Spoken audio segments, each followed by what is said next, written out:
Okay, well, I know. Good evening and welcome to today's edition of Weekly Career Class, where we talk about what is a psychometric assessment and why it is critical to choose a career. And joining us today is our expert speaker, Preetha Ajit, ma'am, who's a Senior Career Counsellor here at iDreamCareer. Thank you so much for coming and joining us, ma'am. Thank you so much for being here. Thanks, Shivang. Thank you so much. Good evening, all of you. It's my pleasure. Great. So moving forward, um, ma'am has been associated with iDreamCareer for over 8 years now and have been in the industry for over 11 years. And in her journey so far, she's mentored hundreds of students in their career pathways, in their choice of streams, and their choice of careers. So thank you so much, ma'am. Thank you so much for joining us. If you could just take us through what we'd be discussing in today's webinar. Okay, great.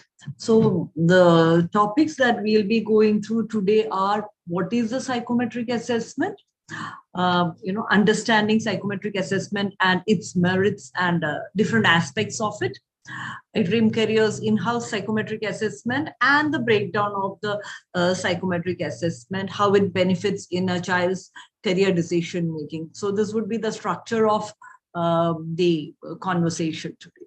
Great, awesome. I think it's going to be very insightful. As we've already introduced you, if we can skip that slide. Okay, ma'am. So we can begin.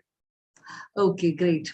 So thanks, Shivang, once again.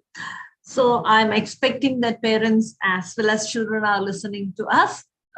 And we'll start with what a psychometric assessment is.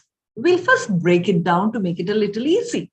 Psycho and metric. So now psyche. Okay, so whenever we hear psycho, might be, it's mental well-being is coming to your mind. So, but let's make it into psyche and metric. So by the word psyche, we mean, the human soul or mind, majorly the mind, and metric means measurement. So here by psychometric, we are, simply looking into measuring of our mental capabilities. So when we are talking with reference to career decision making, mental capabilities majorly revolve around your aptitude, intellectual abilities also, your aptitude, your personality, and all those factors, related factors, which we'll be touching upon further in this conversation. Now, we need to understand psychometric assessment a little bit in detail so that we accept psychometric assessment. Okay, so psychometric assessment is a very scientifically validated and very reliable tool, which is a well-researched, output. The tool is a well-researched output that helps the individual in identifying one's attributes, different attributes. Now, it could be personality, it could be cognitive, that is higher order thinking, it could be behavior as such, it could be anything, it could even be career decision making. So different psychometric assessments are designed to, with a different objective or purpose. So measuring it, so identifying the right psychometric tool is the key for any individual. Okay. Now, why is a psychometric assessment important? When we say there are different things, they are with different objectives, why is it actually very, very important? It is important, because it is objective. Objective, when I say it is unbiased, it doesn't give you subjective inputs. Whatever is a client or a student's input towards assessment. Like it's like taking, not taking a test, but giving your inputs for specific, items or questions. It could be in your knowledge domain, it could be in your skill domain, it could be in your educational accomplishment, it could be anything. So it measures very objectively, taking into consideration all these different factors. Okay, now ideally a psychometric assessment is designed to measure when it comes to career. Okay, it is designed to measure candidate suitability for a role. Okay, we all think I'm academically very good, So I am bright. I am bright means I am the chosen one for XYZ career. Now, not every topper in a classroom would be ideal candidate for law or ideal for business management or ideal for engineering or medicine. So that suitability for a particular role is what a psychometric assessment helps us identify. It, and a good ideal psychometric assessment would consist of multiple factors when it comes to career decision making, personality, interest, aptitude, and some also looks into attitudes, work values, and other factors. Okay. Right. Ma'am, we have a question. Aman Yes. asked if you could just explain in very simple terms what psychometric is. The word psychometric and what does it actually entail? Okay. Okay. So going back to that, it is psyche means mind and metrics means measurement. So when put together, it is measuring or quantifying your behavior. So because mind is a concept, we are not able to give it a label or a number. So with a psychometric assessment, we are able to quantify it and then identify and find corresponding representations to it. Right. Okay. Like for example, for a scale of 1 to 5. So 5 means, in a random example, if 5 is extremely good, 1 is the other side of the spectrum. Let us use the word poor for the time being. So anyone scoring 1 in a particular psychometric assessment is poor in that single value, in that one particular aspect. That particular aspect. Whereas in some other psychometric, 1 might be higher score and 5 might be lower score. So it depends. It's not like it's one size fits all. It's very dynamic and it's very subjective depending on absolutely. So there is no standalone rule for that. Everything has a definition of its own. Got it. Great. Thank you so much, ma'am. Thank you, Aman. I hope that answers your question. Yes, I hope it answers Aman's query. So now Aman asked, how do you define it, or how in layman's language, how does it analyze my profile or a student's profile? That's very important and very interesting and very inquisitive for anyone taking an assessment also. So the major thing or the primary thing, psychometric, because it is measurement, it is data driven. That means you have already compiled some data from a sample study and there will be a comparative view. In 100 students, where do I stand? And that will define a particular range of behavior or a range of, your aptitude positioning or so. Now, there are, as I mentioned, various attributes, it helps us to understand. The few of them, again, behavioral styles, reasoning. So when we say behavioral style, it could be whether you are an introvert, whether you are an extrovert, whether you are very imaginative, whether you are a very resilient person, okay, whether you are very practical. So all these are your behavioral style. Now, what is your reasoning skill? It could be numerical reasoning, it could be alpha reasoning, it could be visual reasoning, it could be alpha-numerical reasoning, any of the kind of reasoning, okay? And then personality, different factors. And it is a very structured approach. Psychometric is a very and the analysis part is very structured. That is, when I say structured, question number 1 does not decide who Shivang is. Right. A set of questions and the output of those questions gives a direction or an indication who Shivang is. It doesn't even define Shivang, it just indicates towards it. Okay, so that's why it is a structured and it is a data-driven approach. Now, a psychometrist, anyone who analyzes psychometric assessment is a psychometrist. So what do? They test their clients or the students.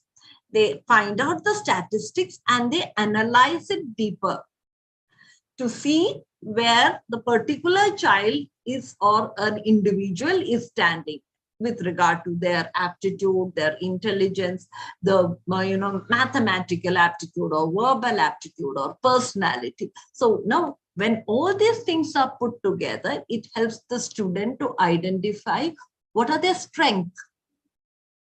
So with the strength, they are able to make right choices. They are also able to identify which are the areas that I am weak at. Should I be focusing and improving it further?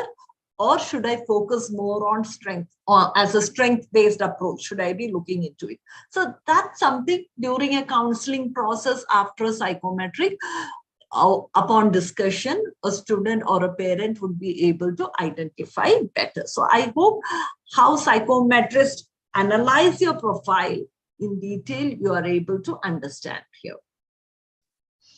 So going further, let us understand aptitude, personality, and interest with reference to the iDreamCareer psychometric assessment. And this is going to be very, very interesting.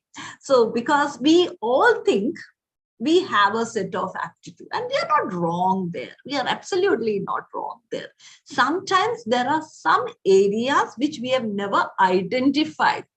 That is something a psychometric assessment will help us identify. So we are taking today 3 factors, that is aptitude, personality, and interest, which are core in a career decision making, for any student. And these are the 3 factors which iDreamCareer psychometric assessment also deeply looks into. Right. And as we move forward, I'd just like to remind our audiences that they can ask their questions in the chat box and we'll be answering them live. So please go ahead and ask your questions. Absolutely. Thank you so much, Shivang.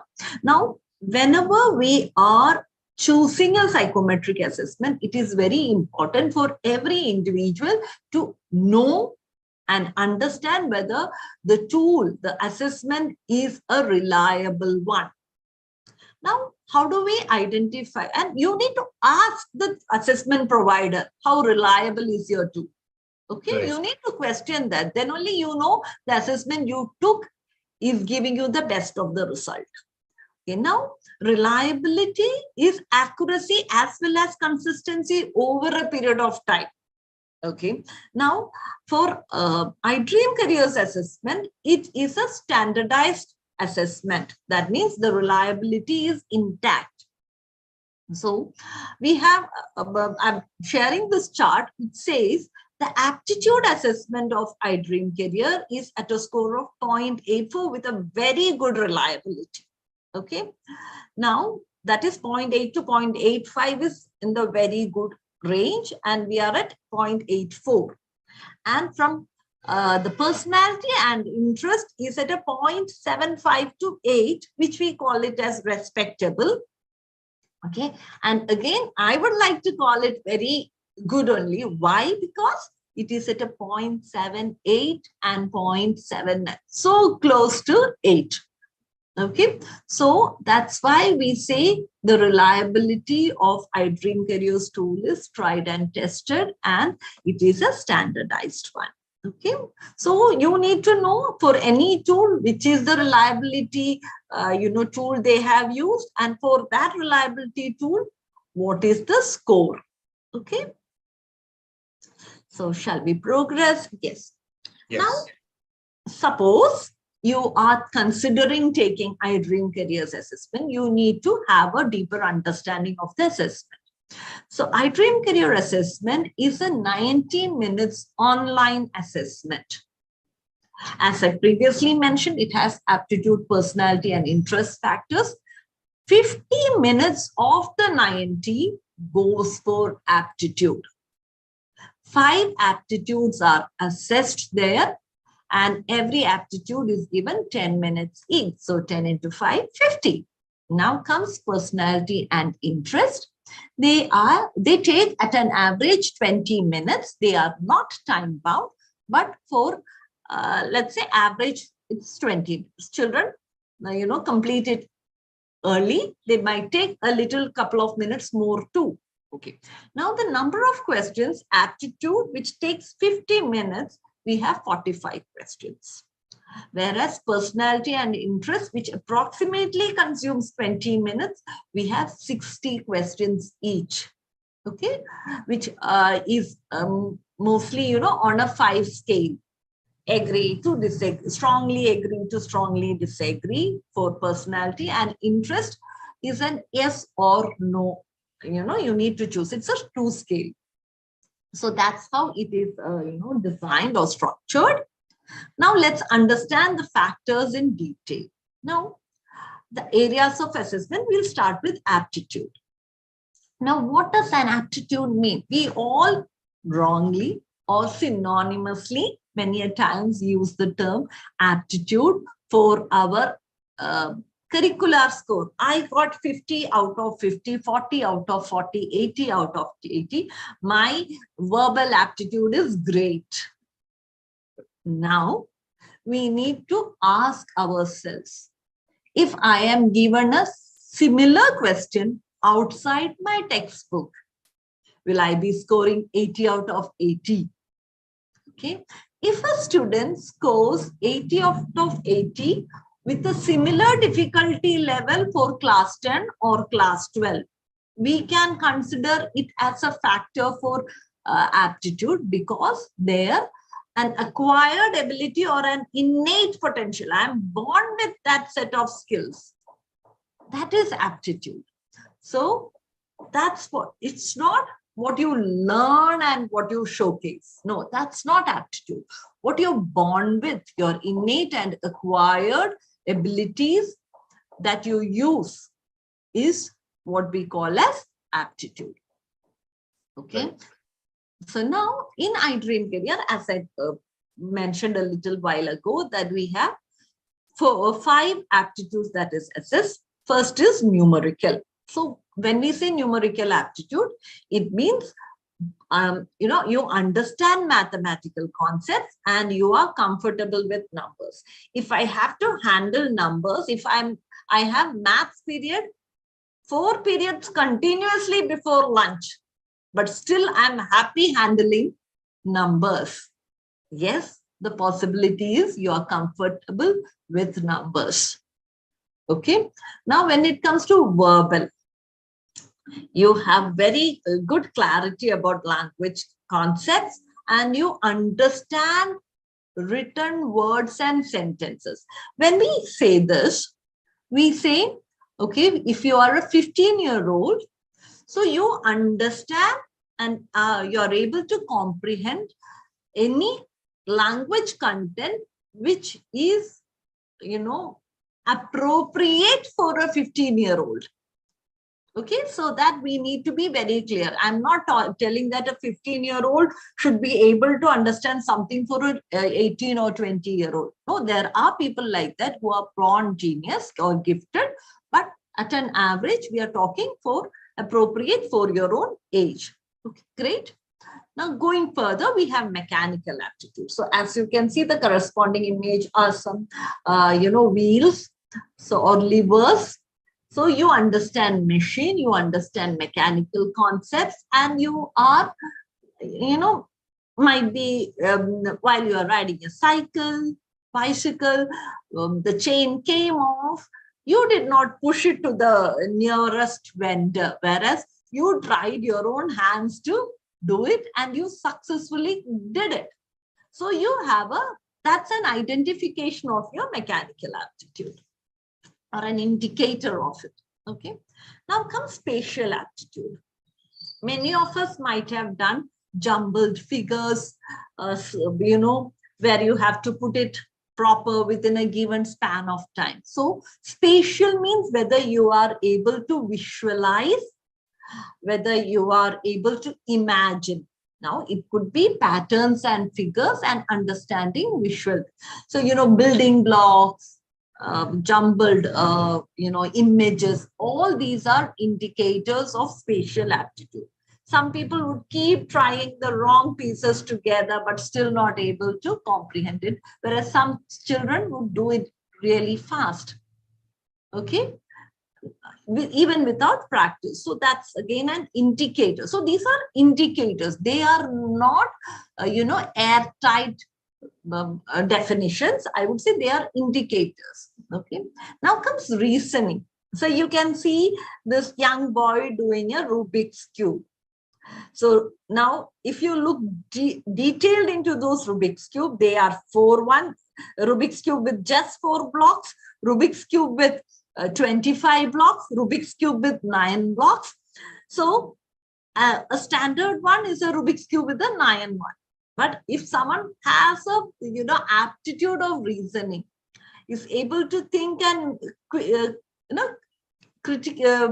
decision making and problem solving, so quickly able to do it, see, logically think, which color should come which way should I rotate? Is it clockwise, anti-clockwise, down, up, whichever, that is, we are talking about identifying problems and the corresponding solutions. So that is reasoning here. Now, while we speak about numerical, verbal, mechanical, spatial, and reasoning, there are a set of careers which are corresponding.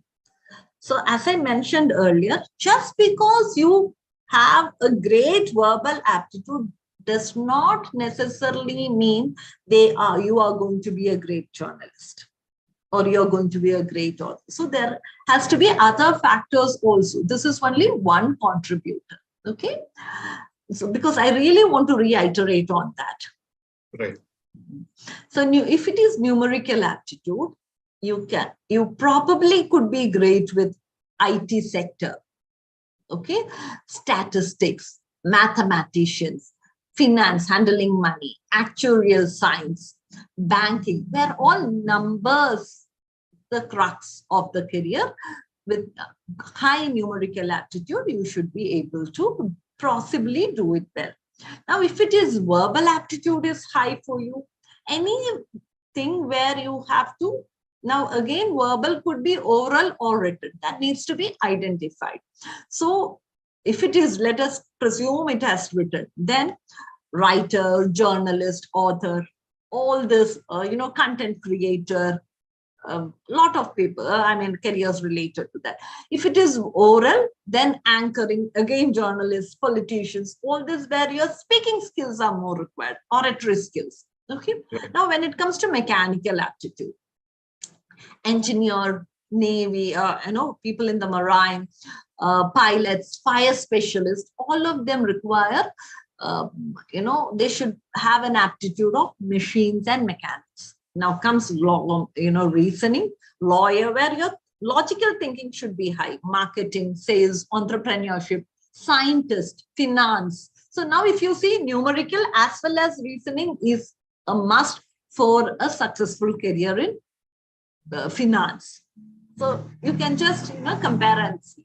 Now spatial, if you would want to get into designing, architecture, sculpting, film direction, animation, pilot, engineering. So again, you will see engineers and pilots with having multiple aptitudes. So now it's not one aptitude alone which defines. It is again a combination of it. I hope our viewers are able to understand it rightly. Absolutely. Please do let us know if you have any questions at all, and we'll be answering them live. In fact, we do have a question from Aman, yes. But it's kind of if it is generic, might be we can. It's not generic. It's just like bordering on irrelevant, in the sense that if a person scores 75 on 80, then what is it called? Is it called aptitude or something else? Aman, it is attitude. I would add a little spice to it and say, Aman, if you are a person who is scoring 75 out of 80, I would say you know to write your exams very well. Right. But just taking that forward, any subject that you have can any questions on that particular subject, for that matter, can be quantified to a value, right? Yes. So say a question that you get on your English exam is a 5 marker, which means that you write a paragraph and you get 5 marks for it based on what quantity, like what content you write, and it's quantified on 0 to 5, right? So that kind of maps your aptitude that way. That kind of Absolutely. establishes the fact that you are very good at it, which means that you got 5, or you're very bad at writing or very bad at the content, which means that you got a 0. So that's what aptitude does. So that's exactly, I mean, which I told a little early, 80 to 80, 80 upon 80 if you're getting. But if you're getting outside the curricular, outside your textbook, again, you're able to score in the same numbers. Then it is an indicator. So marks, classroom marks can only be again, one minor indicator about your aptitude. They are not the indicator. They are not the indicator. Okay? Right. Yes. So further from there, we are moving towards personality. Now, personality are those set of characteristics that we consistently showcase. Okay. Now, why is it important in a career decision making? Because these traits help an individual's functioning in the work environment. I have good oratory skills, but I am scared of crowd. Now, can I be a successful politician? Where you will be frequently meeting with people and strangers. So this is what work environment, what we are talking about. So people prefer to work in a kind of environment which matches their personality. I like to work in an environment which matches my personality. Aman likes to work in an environment which matches Aman's personality. So does Shivak.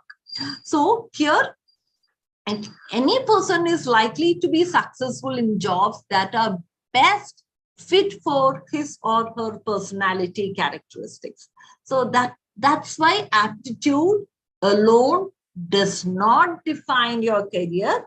There also needs to be personality, which is matching with your aptitude. Okay.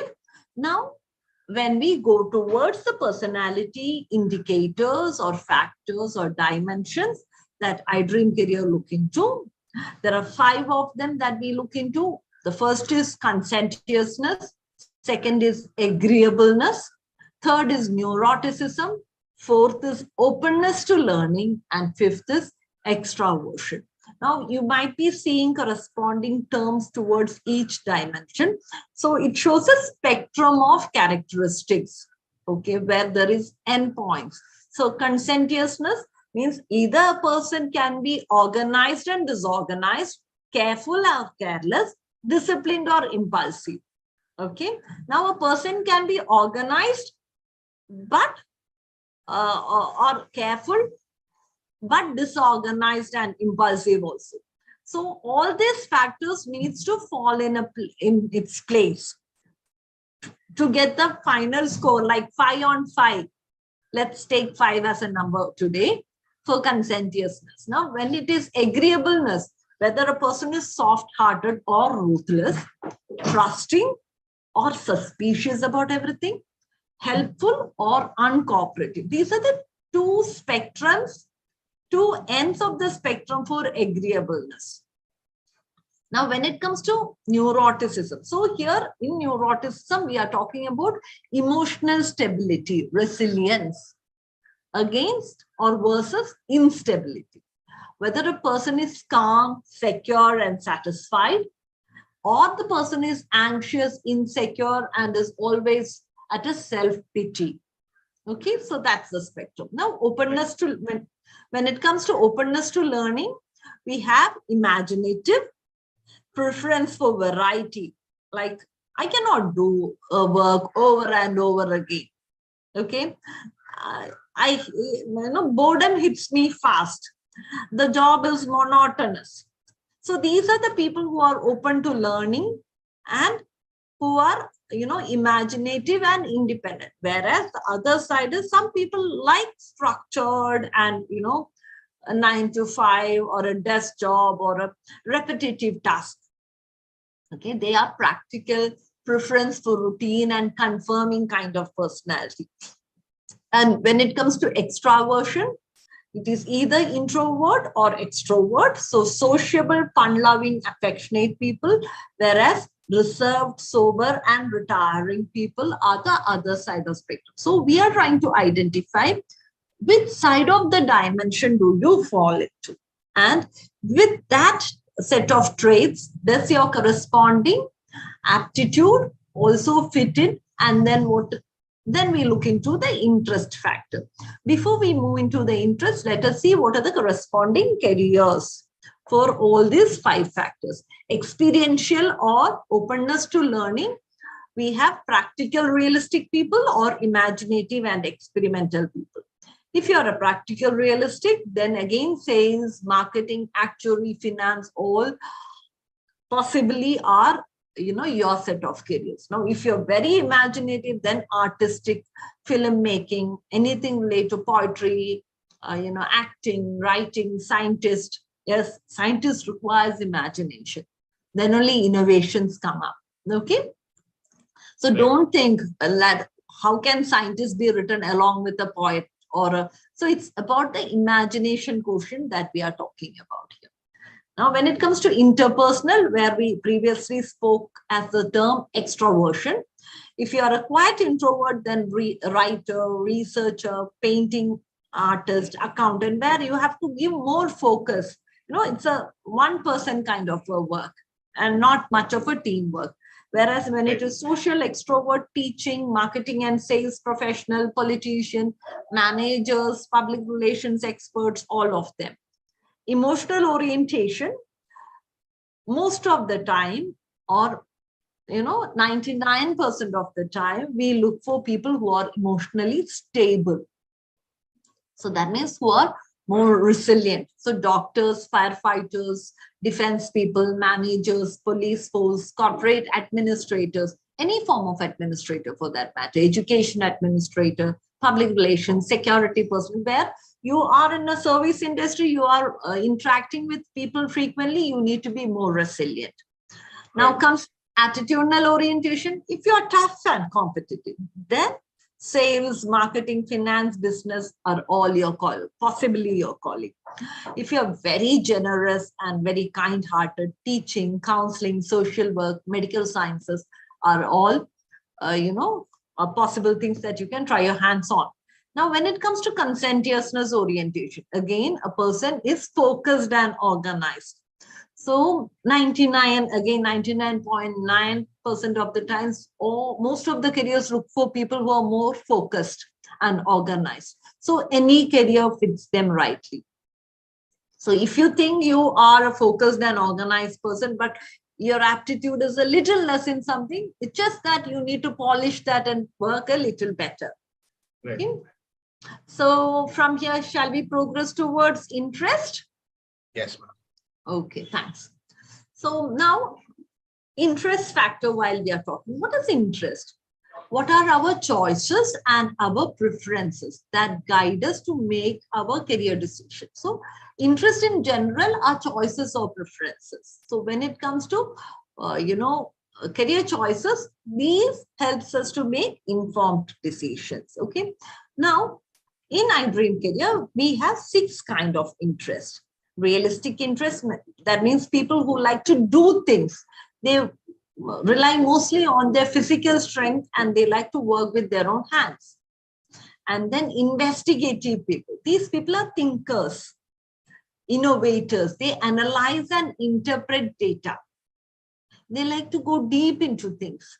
Now, artistic people are the creators. They like to express their creativity and also appreciate art. Okay. Now, social people are helpers. They like to help others. They provide support and care for others. Enterprising people are persuaders. They are able to influence and lead others. Whereas conventional people are organized. They can manage and be very structured in their approach. Okay. Now, if you see, you have a hexagon here on the screen and few examples, global examples, not necessarily these examples are with reference to our own demography, but these are global examples which falls rightly into specific interest themes. For example, for realistic people, public health, veterinary sciences, dentistry. Here again, if you see, working with your own hands. Veterinary science, if you're dealing with animals, you're working with your own hands. Dentistry, you're working with your own hands. Public health, you're physically moving and going out to society, towards the public and finding out things. Investigative, if you see, they are mostly with reference to health sector that we are talking. In health sector, how does it go? Epidemiologist, okay, with COVID, H1N1, all this, Nipah, epidemiology is, getting motion and, moving fast. Environmental health specialist, health services researchers, okay, clinical research, they're all investigative people. Now, artistic, they are public health communication specialist. Yes, I am in health sector, but I have either writing skills, oratory skills, or some skills that helps in communicating the message rightly. Okay, so communication specialists. Now, social health educators, health promotion specialists, they are all social people, more into helping, enterprising. Public health policy makers, public health planners, they are more persuading people. Now, conventional people are biostatisticians who are compiling data systematically, data administrators. So they are people who are going by data driven and detail oriented. So this is an example with one sector. What are the different roles in a single sector? Okay. Right. So now if we move out of a single sector and see the careers in generic, realistic people are more like physically active people, engineering, architecture, pilot, defense officers, foresters. All of them are realistic, mostly with realistic things. Investigative, whose investigative interests are high, they can possibly move into economics, law, engineering, research analyst, psychology, or physician or surgeon kind of role. Who have artistic interest, which is high, you can get into singing, music, acting, interior decoration, writing, public relations, reporting, all of those. If you have a social interest, you like helping, then counseling, social work, teaching, nursing, therapy, all those. If you are more of an enterprising interest, managing, sales, marketing analyst, entrepreneur, recruiter. Okay, now comes conventional interest, banking, clerical jobs, financial experts, data analysts, credit managers. All these are conventional, job roles. So now you need to think with the aptitude job roles, with the personality job roles, with the interest job roles, which are the corresponding ones. And to find it rightly, ideally, you should be attempting a psychometric assessment. So shall we progress, Shivang? Yes, ma'am. And before we do, there's another question by Aman again. What would be the interests or aptitudes for someone who is interested in going to the Union Public Service Commission or wants to become an IFS officer? Okay. So Aman, so that means you should be able to persuade and lead others. So ideally, you need to have enterprising skill, enterprising interest. Now, again, interest cannot be standalone. You should be willing to help others. So you should also have social interest. Now, if we go with aptitude, you should be able to address people, write and draft mails, help in policy decisions. Your verbal aptitude should be good. Your reasoning should be good because you have to do a lot of logical thinking in your act. Okay. Now, when it comes to personality, you could, I'm not saying that you didn't be a, introvert. An ambivert or an extrovert is an add-on. A person who is focused and organized. So there are different factors. Now, of the 23 cadres that we have, 23, specializations or areas that we have in civil service, it depends which rank you fall into. Now I realize that we have our number of vacancies are growing to 1,300 per year. So which rank are you getting? Which division are you getting? So you will get those kind of roles. Okay. So to get further detailed understanding, I would suggest that it would be good to get a psychometric assessment checked. Got it. Also, Arpita, Parul, and Jyoti, wish you a good evening, ma'am. So good evening to all. Good evening. Good evening. Thank you so much. So, yeah. So now let's see how a psychometric assessment is accurate and helps me in my, way forward. Now, as I mentioned a little early, if all psychometric assessments are not accurate, okay, I hope you listened to the not. It's not accurate. Now, it needs to be of good reliability value for it to be called as accurate. Once you get an accurate psychometric assessment done, then the mapping or linking of your existing interest, your aptitude, and your aspirations become easy. No? So accuracy is the key there. Now, if the assessment is of good quality and is very accurate, the comparative or the relative error factor is less. Having said that, because we are dealing with human beings and technology, we cannot rule out 100% error.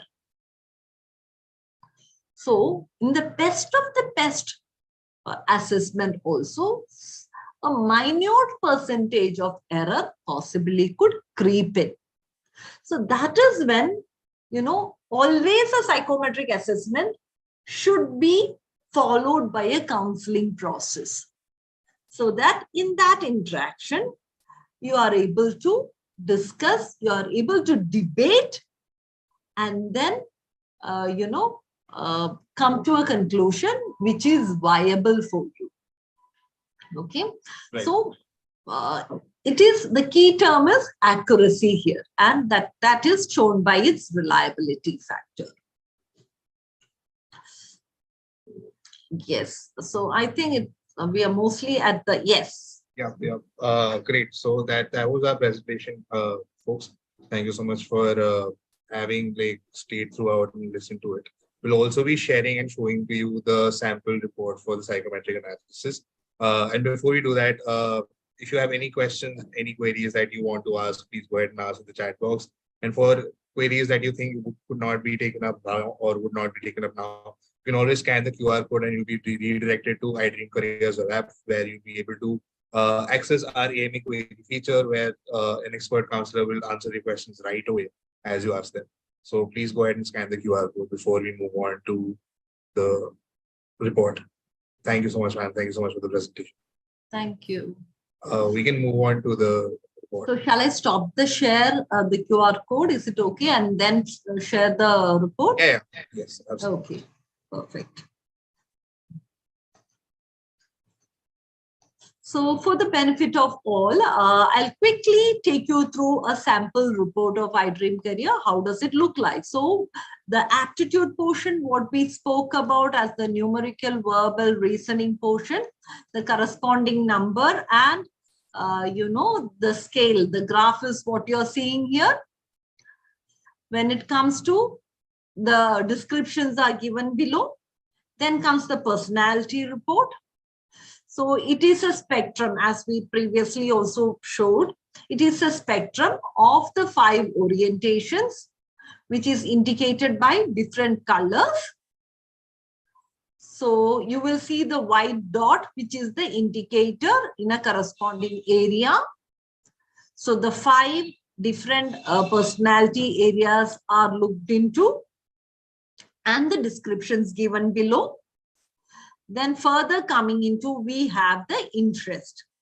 The interest is represented by a hexagon and a number. It is quantified. So because it is metrics, so it has to be measured and quantified. So we have corresponding numbers everywhere to each and every, number, interest theme. Now, keeping all these factors together, description is also provided for the interest themes. Keeping all these interest factors, you can see a top 10 career clusters. iDream has 21 career clusters. Of the 21, top 10 has been picked based on the aptitude, personality, and interest. Okay.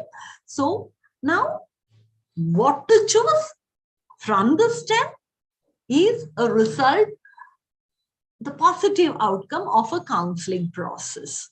Okay. Because you might want to study science or you might want to study business, but finance and accounting has come on top. Now, why it has come on top or why government and defense is there much above business management is what the counselor and you will discuss together and come to a conclusion. You also have corresponding comparative study of your top 4. In this case, finance, accounting, government and defense, legal studies, science and mathematics for its individual aptitude, personality, interest. Through a pie chart, a comparative study is done. And again, for the same 4, through another, comparison of personality and aptitude, interest and personality, interest and aptitude, as a second comparison is done. So this will give you a clear picture of what you should ideally take up or what you should be mostly good with. So this will give us more clarity. Got it. Great. Okay. Awesome. Thank you so much, ma'am. And before we wrap up, I'd just like to share the QR code again with our audiences.